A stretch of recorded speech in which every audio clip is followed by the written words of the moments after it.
तो गोपियों ने खूब बंधन बारे बांधे हैं चारों तरफ, चौक पूरा है, रंगोलियां डाली हैं, खूब भगवान की न्योछावर की है, नजर उतार रही हैं। पूरे मैया के भवन में बड़ा सुंदर उत्सव, जन्मोत्सव मनाया जा रहा है। सब भगवान के स्वरूप को देख देख करके बलिहारी बलिहारी बलिहारी बलिहारी जा रही हैं, नजर उतार रही हैं, नेत्र भर भर के दर्शन कर रही हैं। खूब ब्राह्मण भोजन, कन्या भोजन कराया गया। ब्राह्मण भोज हुआ, कन्या भोज हुआ, अन्नदान, द्रव्यदान, वस्त्रदान, गौदान कराया गया। और इसी बीच मैया ने कन्हैया का अभिषेक किया, अभिषेक कराया। दूध से, दही से, घी से, शक्कर से, शहद से, यमुना मैया के जल से स्नान करा के सुंदर पीले पीले वस्त्र पहनाए, आंखों में काजल लगाया, माथे पे काजल का टीका लगाया, छाती में काजल का टीका लगाया और थपकियां दे दे के पालने में सुलाया। अब मैया सोचने लगी कि आज तो पूरे दिन घर में बड़ी भीड़ भाड़ रहनी है। इतनी गोपियां, इतने ब्राह्मण, इतनी कन्याएं, इतने ग्वाले, सब उत्सव मना रहे हैं और ऐसे में तो कन्हैया सो ही नहीं पाएगा। क्या किया? तो मैया ने पालना उठाया और उठा के पालना रख दिया छकड़े के नीचे। छकड़ा समझते हैं आप लोग? हाँ या ना? ना जानते हो आप? बैलगाड़ी जानते हो? जानते हो ना? बैलगाड़ी तो नहीं होता, लेकिन बैलगाड़ी की तरह होता है। बैलगाड़ी की तरह, बैलगाड़ी नुमा छकड़ा, छकड़े के नीचे पालना रख दिया। अब उसी छकड़े के ऊपर खूब बड़ी बड़ी टंकियां रखी हैं, बर्तन रखे हैं, पात्र रखे हैं। उन पात्रों में दूध है, दही है, माखन है, मिश्री है, किसी में मेवे हैं, मिष्ठान है, रसगुल्ले भरे भरे रखे, खूब बड़ी बड़े बर्तन। और उसी दिन कंस ने भेजा शक्टासुर नाम के असुर को, और ये अदृश्य रूप में आया है, दिख नहीं रहा, अदृश्य है। और आके सोचता है कि अरे मुझे तो बस इतना सा वजन बढ़ाना है और वजन बढ़ा करके इस पालने पे बैठना है। पालना कृष्ण के ऊपर गिरेगा, कृष्ण दब करके मारा जाएगा, कृष्ण की मृत्यु हो जाएगी। वो सोच रहा है, पर भगवान ने करना शुरू कर दिया। भगवान ने भी अपने हाथ पैर चलाए, हाथ पैर चलाते चलाते रोना प्रारंभ किया। रोते हुए, हाथ पैर चलाते हुए भगवान ने एक लात जब छकड़े में मारी तो छकड़ा पलट गया और शक्टासुर मारा गया। मैया का जितना भी दूध, दही, माखन, मिश्री, मेवा, मिष्ठान भरा हुआ रखा था वो सब वहां पर फैल गया। कंस के द्वारा भेजे गए एक और राक्षस जिसका नाम था शक्टासुर, भगवान ने शक्टासुर का वध किया। देखो, शक्टासुर का मतलब होता है संकट रूपी असुर, और ये संकट रूपी असुर भी सबके जीवन में आता है। जैसे पूतना एक बार सबके पास आती है और मन को बिगाड़ती है, वैसे ही ये शक्टासुर भी सबके जीवन में आता है। शक्टासुर मतलब संकट रूपी असुर। संकट तो सबके जीवन में आते हैं। यहाँ इतने सारे लोग बैठे हैं, कोई ये नहीं कह सकता कि मेरे जीवन में कभी कोई किसी प्रकार का संकट नहीं आया। सबके जीवन में परेशानियां आती हैं, संकट आते हैं, आपत्ति आती हैं, विपत्ति आती हैं, कष्ट आते हैं। लेकिन जब ये शक्टासुर अर्थात इन संकटों का आना जाना बढ़ जाए, एक के बाद एक, एक के बाद एक, एक के बाद एक संकट आने लगे, आने लगे, आने लगे, तो समझ जाओ कि शक्टासुर नाम का असुर आक्रमण कर चुका है।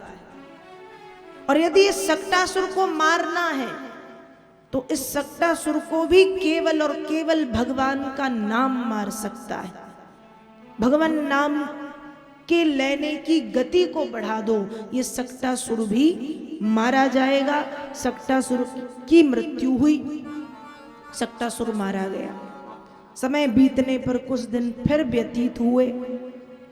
कंस ने एक और राक्षस को भेजा जिसका नाम है तृणावर्त। एक समय की बात है, तृणावर्तः शान्तरयो वात्यारूपधरो हरन् कृष्णं नभो गतो गन्तुं न शक्नोद भूरि भारभृत। एक बार की बात है, मैया यशोदा कन्हैया को गोद में लेके अपने आंगन में बैठी थी और जब खूब आंधी आई, खूब तूफान आया, हवा चलने लगी, धूल उड़ने लगी, तो मैया ने क्या किया? जब आंधी आई, तूफान आया, हवा चली, धूल उड़ने लगी, तो मैया यशोदा ने कन्हैया को उठाया, उठा के पालने में लिटा दिया। अब जैसे ही कन्हैया को पालने में लिटाया, मैया तो आंखें बंद करके खड़ी हो गई। ये तृणावर्त आया, इसने कन्हैया को पालने से उठाया और उठा करके ये आकाश में ले गया। और जब ये कन्हैया को आकाश में ले गया तो ये सोच रहा है आकाश में ले जाके कि बस मैं आकाश से कन्हैया को पृथ्वी पर फेंक दूंगा, कृष्ण मारा जाएगा, मर जाएगा। पर भगवान ने अपना वजन बढ़ाया, और जब भगवान ने अपना वजन बढ़ाया तो तृणावर्त को लगा कि मैं मेरे हाथ में किसी बालक को नहीं, किसी पहाड़ को लिए हूं, और उसने खुद भगवान को छोड़ दिया और सोच रहा था कि मैंने कृष्ण को छोड़ दिया है, अब कृष्ण अपने आप गिर करके मर जाएगा। पर भगवान कहते हैं कि एक बार जो मुझे पकड़ता है वो तो हो सकता है समय आने पे मुझे छोड़ दे। एक बार जो मुझे पकड़ता है हो सकता है समय आने पर वो मुझे छोड़ दे, लेकिन मैं उसे तब तक नहीं छोड़ता जब तक मैं उसका कल्याण नहीं कर देता। और गले गृहीत उत्सृष्टुम न शक्नोद अद्भुतार्भकम। और भगवान कृष्ण ने तृणावर्त का गला दबा दिया। तृणावर्त मारा गया, कंस के द्वारा भेजा गया एक और राक्षस जिसका नाम था तृणावर्त। भगवान श्री कृष्ण ने तृणावर्त का भी वध कर दिया। तृणावर्त की मृत्यु हो गई। तृणावर्त मारा गया, कुछ दिन व्यतीत हुए।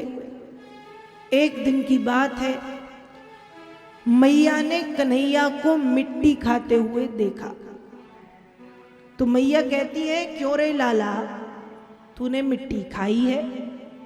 अब मैया ने देखा है बिल्कुल खाते,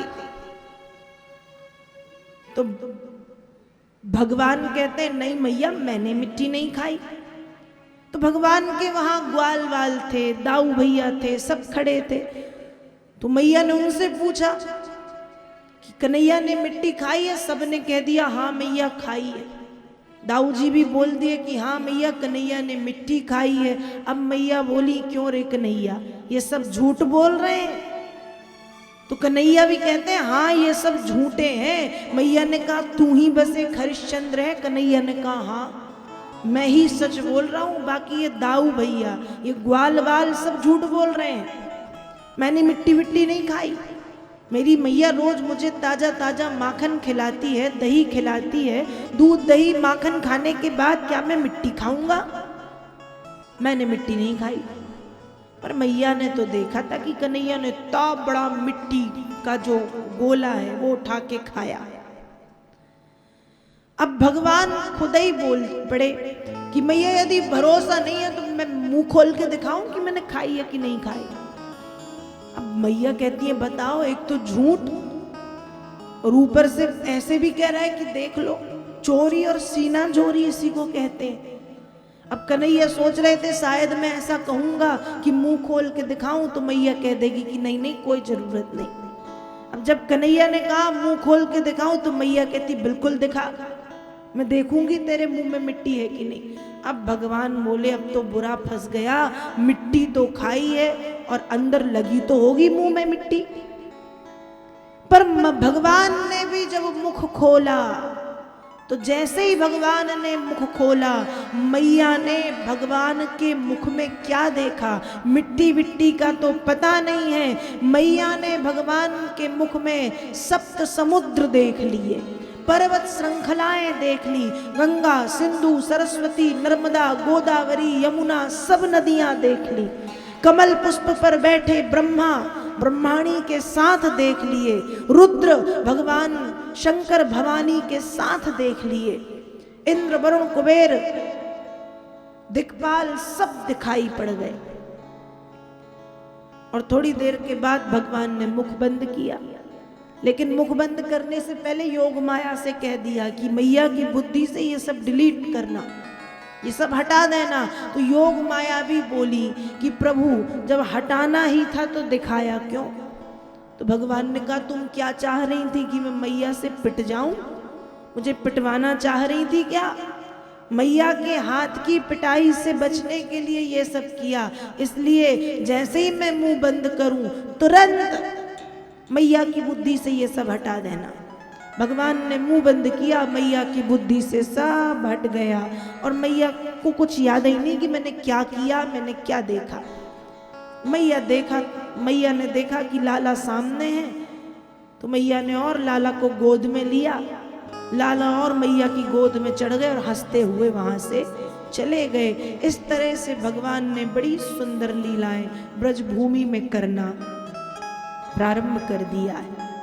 पूतना का वध किया, सक्टासुर का उद्धार किया, तृणावर्त का उद्धार किया, मिट्टी खा करके मुख में मैया यशोदा को ब्रह्मांड का दर्शन कराया है।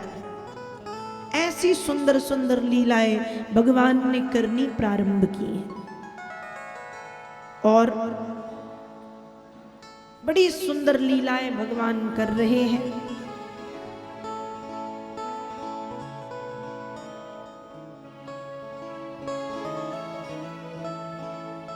एक बार की बात है, भगवान लगभग 1 वर्ष के हो गए और जब भगवान 1 वर्ष के हुए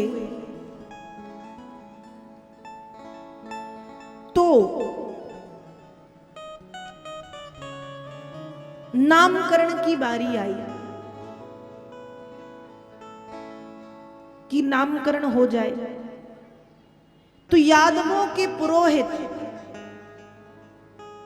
महर्षि गर्गाचार्य जी महाराज, जो ज्योतिष शास्त्र के ज्ञाता ही नहीं निर्माता थे, गर्गाचार्य जी महाराज का आगमन हुआ और नंद बाबा ने हाथ जोड़ के निवेदन किया कि आप हमारे बालकों का नामकरण संस्कार कराने की कृपा करें। गर्गाचार्य जी बोले बिल्कुल। मेरा माताओं से निवेदन है कि आप सामने आती हैं तो जल्दी से जाके अपने स्थान पे बैठ जाएं, खड़ी ना रहें यहाँ पे। मुझे थोड़ा सा डिस्टर्ब हो रहा है, आप यहाँ आके खड़े हो रहे हैं तो मेरा निवेदन है। माता जी फोटो खींचना बंद कीजिए, कथा सुन रही है, सब लोग देख रहे हैं, आप लोग फोटो खींच रहे हैं। तो जो भी माताएं आगे आ रही हैं वो अपने स्थान पे जल्दी से जाके बैठती रहें और मेरा निवेदन तो ये है कि आए तो वहीं बैठ जाएं, आगे ना आए, आगे आने का प्रयत्न ना करें। आपको जो भी भोग भगवान को समर्पित करना है, 56 भोग हो सकता है आप लाई हो, तो जब गिरिराज का पूजन होगा तो उस समय आके आप चढ़ा दीजिएगा। अभी मेरा निवेदन है अपने स्थान पे बैठे, मुझे बहुत डिस्टर्ब हो रहा है। आप बार बार आ रही हैं, फिर खड़ी हो रही हैं, फिर जा रही हैं।